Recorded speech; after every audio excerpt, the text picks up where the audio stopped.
Na zona leste de São Paulo, especificamente no distrito de Itaquera, uma série de denúncias de assédio sexual envolvendo o pastor Humberto Miguez, líder da Igreja Evangélica Crescendo em Cristo, IECC, trouxe à tona um caso que se estende por mais de uma década.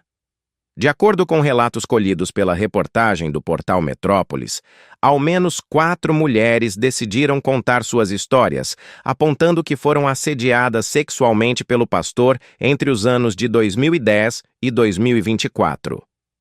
O número estimado de vítimas varia entre 25 e 40 mulheres que, em sua maioria, eram frequentadoras assíduas da IECC.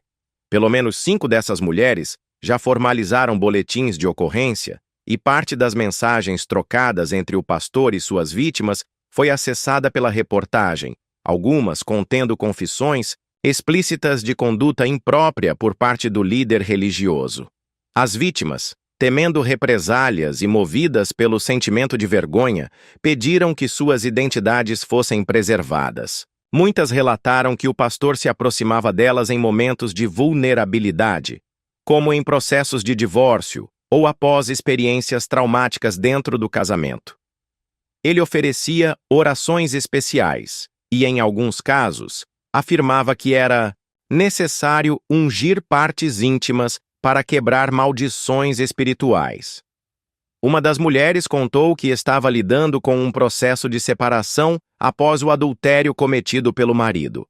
Segundo ela, Humberto ungiu sua casa e disse que precisava também ungir suas partes íntimas para remover a contaminação espiritual trazida pelo esposo infiel, alegando que somente dessa forma ela poderia se libertar e recomeçar sua vida. Em outro episódio, uma vítima relatou que o pastor tentou realizar o ato de unção íntima e, ao ser recusado, insinuou que ela estava com medo de sentir prazer por estar há muito tempo sem relações sexuais. Houve pelo menos um caso em que o contato físico foi consumado, e em outros, o assédio se deu por meio de toques indevidos, puxões pelo braço ou pela cintura, além de beijos no rosto dados em momentos inadequados e sem consentimento.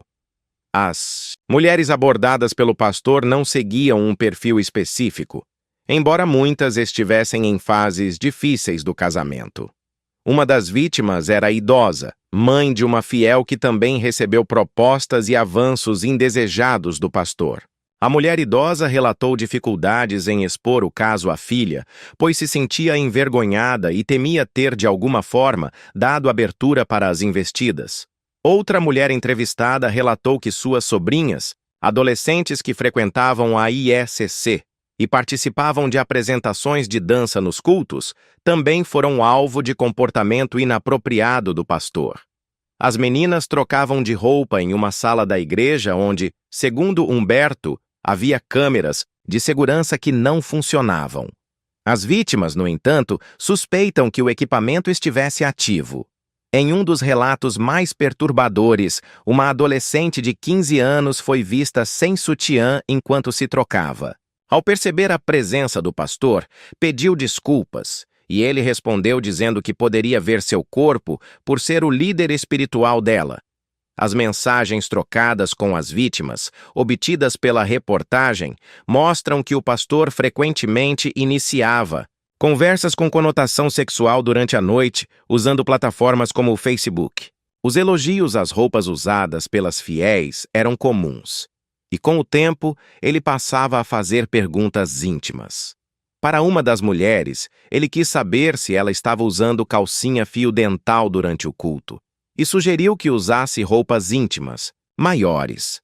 Em outra mensagem, ele afirmou que não conseguia esquecer a imagem da fiel subindo uma escada com a peça de roupa íntima em destaque.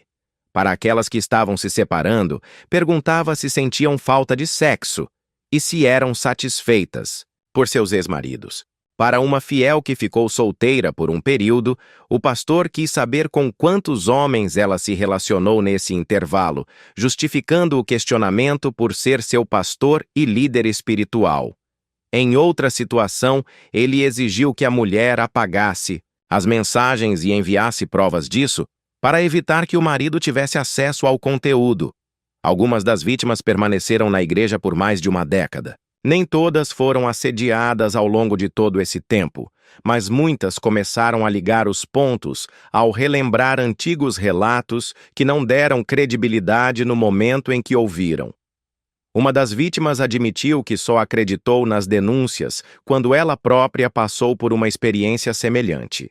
O caso tomou maiores proporções quando a esposa de um dos pastores auxiliares da igreja também foi alvo de assédio. O fato causou revolta e mobilização entre os fiéis, e várias vítimas decidiram se unir e deixar a congregação.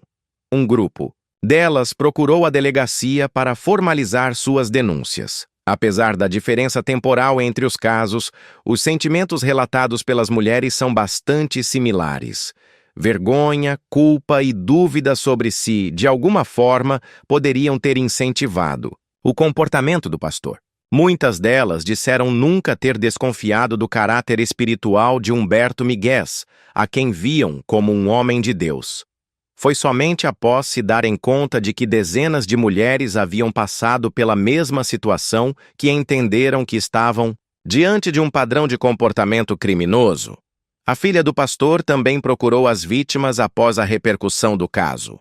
Em mensagens, afirmou que seu objetivo era abrir um canal de escuta, demonstrar apoio e evitar que as pessoas achassem que a igreja estava inerte diante das denúncias.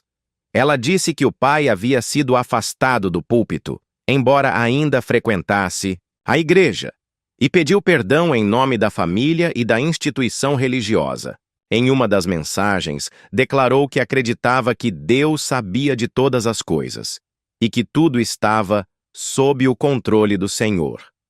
Além da filha, a esposa do pastor também entrou em contato com uma das vítimas. Afirmou que a igreja não estava protegendo ninguém e que Humberto estava em período de resguardo buscando a restauração.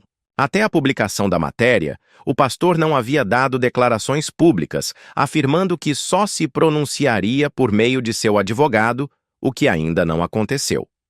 O caso segue em investigação pelas autoridades. A reportagem afirma que o espaço permanece aberto para o posicionamento do pastor ou da instituição.